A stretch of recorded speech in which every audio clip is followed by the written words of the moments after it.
Welcome to the Daily Word Bible Study, a plain and simple book by book, chapter by chapter, verse by verse study of the entire Bible. Currently, we are in 2nd Chronicles, chapter 34. Now, we just got 3 more chapters to this book or letter. What is different about Chronicles? Now, some of the how the writings of the scriptures. I'm going to take a little time to talk about this because this is kind of a good point here. Some of how the Bible is structured as we know it. Keep it in mind that the original studies or the writings were not, in a sense, compiled this way. Not the books themselves, okay, that as we're studying. So, for example, there were no chapter headings in verses, okay? Excuse me. And so, and even titles, right? When we talk about the titles, okay, a lot of the times the titles themselves were derived by some type of, either they were kind of just given, or they were kind of gathered by some internal, kind of message. Okay. Now, in the case of, like, for example, 1st and 2nd Samuel, that was the title given by the scholars or the translators. 1st and 2nd Kings, 1st and 2nd Chronicles, 1st and 2nd Kings. Those 2 titles kind of came out of the text itself, and as you read in it, sometimes you see the name. Now, another thing about the structure of the both Old and New Testaments, in our English translations, as they are arranged, to the best of their ability, they are arranged as a timeline. So you start from Genesis. Now, Genesis to Deuteronomy, of course, were basically 5 books that were written by Moses. But then as you kind of move on, you see the progression. So from Genesis all the way to Esther, okay, and I'm going to come back to that point because this is kind of where we are in our journey. So from Genesis all the way through Esther is more of a historical narrative. Now, as I said, we don't oftentimes know we don't oftentimes know who the author is, other than, like, for example, Moses. It's believed that Moses wrote the first 5 books. We don't kind of know some of the other writers, so like who wrote Joshua, we don't necessarily know. And there are a lot of kind of speculations. Some people believe Ezra, and we're just going to get to him in just a few studies. A lot of people believe that the scribe Ezra wrote, in a sense, other than the narrative of, other than the Moses first 5 books, that he wrote pretty much all of the narrative portion of the Old Testament. That is kind of weak, because even as we have written, read, there were times when the narrative would say, and such and such is as it is to this day. Now, the reason why then that kind of gets rid of the Ezra narrative, because Ezra is 70 years after the fall of Babylon. So if you say that a temple setting or something, or a temple condition was written up until that day, well, even now where we are, I'm going to explain in more detail in a moment, but even where we are right now, we're coming up on the Babylonian exile, where, remember, Israel and Jerusalem were completely destroyed. God wiped them out. Okay? So that's why I said sometimes in reading the narrative, it seems more likely that you had a collection of writings that were put together. So, for example, in Chronicles and Kings, a collection of writings that were put together. Okay. Now, the reason why I'm kind of going through this is because right now we're just as we read about the King Josiah. Let me kind of go up into my screen here. We're reading Josiah. We've read about him before. Now, he has a very extraordinary story. Okay. So let me do this. Let me go back and I want to read something here. Let's see. I think I want First Kings. Okay, where am I at? Here. Okay. First Kings chapter 13. All right. Now, this story, remember, came Jeroboam. This was the time of Rehoboam, Solomon's son, and this is the occasion where Rehoboam, Solomon's son, did not. The wisdom that his father had was not transferred to the son. He made a very foolish decision, which turned out to be actually God's judgment. In other words, God's decree or plan to split and divide the nation. So Jeroboam was chosen by God to lead the northern kingdoms. And remember the northern kingdoms. Hold on, let me go after this here. Now, remember, this is our chart of the kings of Israel. Right here, I want you to read this here. Where are we at here? Come on, get me out. All right. So these are the kings of Israel. Now, as you can see right here, Jeroboam and Rehoboam, and then Rehoboam was the kingdom of the south, or Judah, which was given to Rehoboam, Solomon's son, by God, and then Jeroboam, he led what's called the secession of Israel, as you can see. Excuse me. There was a foolish decision by Rehoboam where he, out of pride and just stupidity, caused a division. But as you can see right here, this excuse me. As you can see right here, so Jeroboam led Israel, and then Rehoboam led Judah. What I want to pay attention to is look at this timeline here.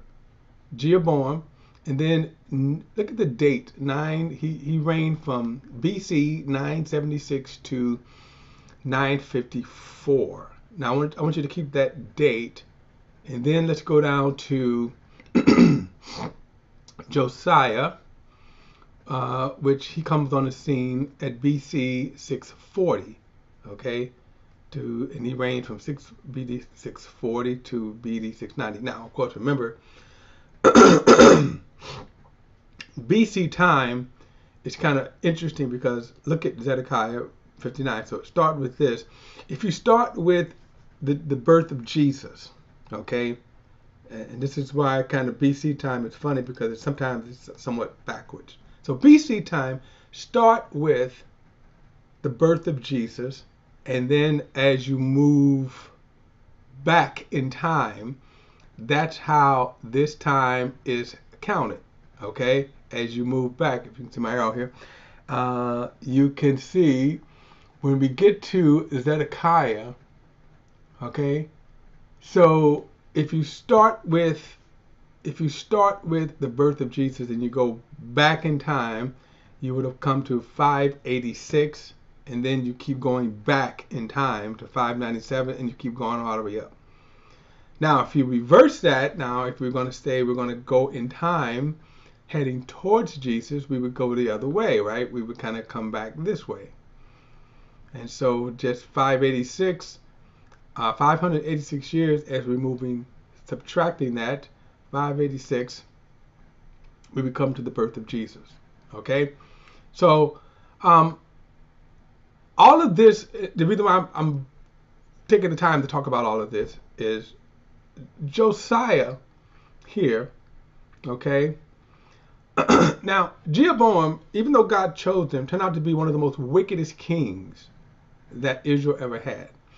He made 2 golden calves, because once the kingdom, the northern kingdom was kind of established, he figured, well, I don't want the people going to Jerusalem.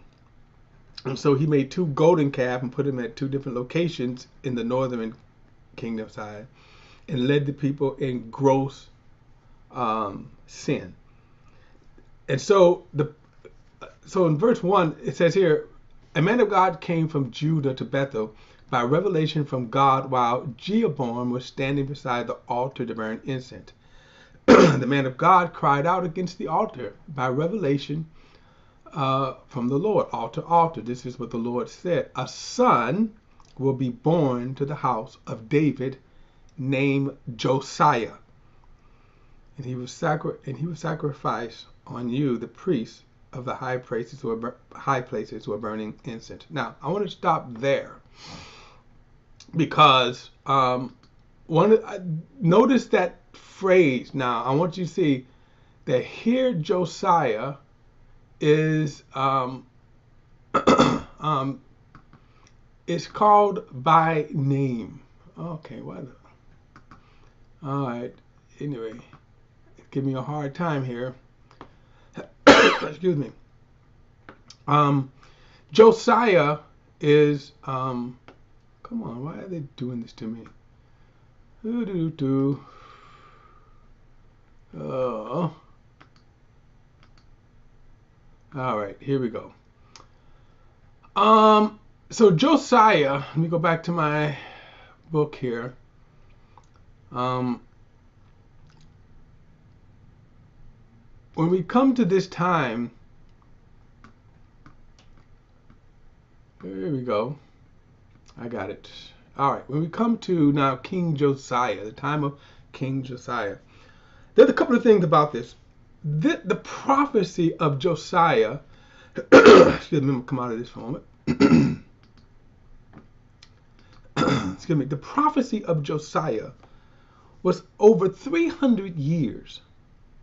So this is one of the most astounding prophecies. Now, a lot of Bible critics attempt to make light of prophecy.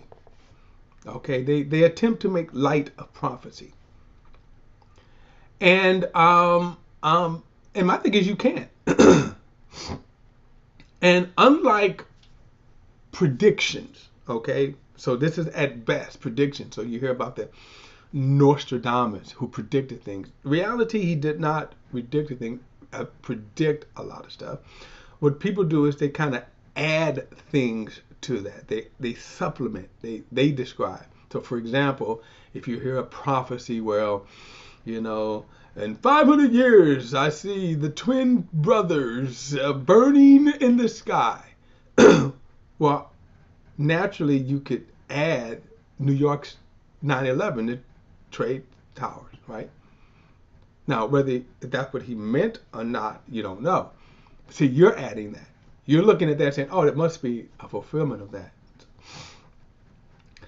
Bible prophecy, okay, is exact when it wants to be exact. And here's an example of that, where Josiah, 300 years before he was born, was named.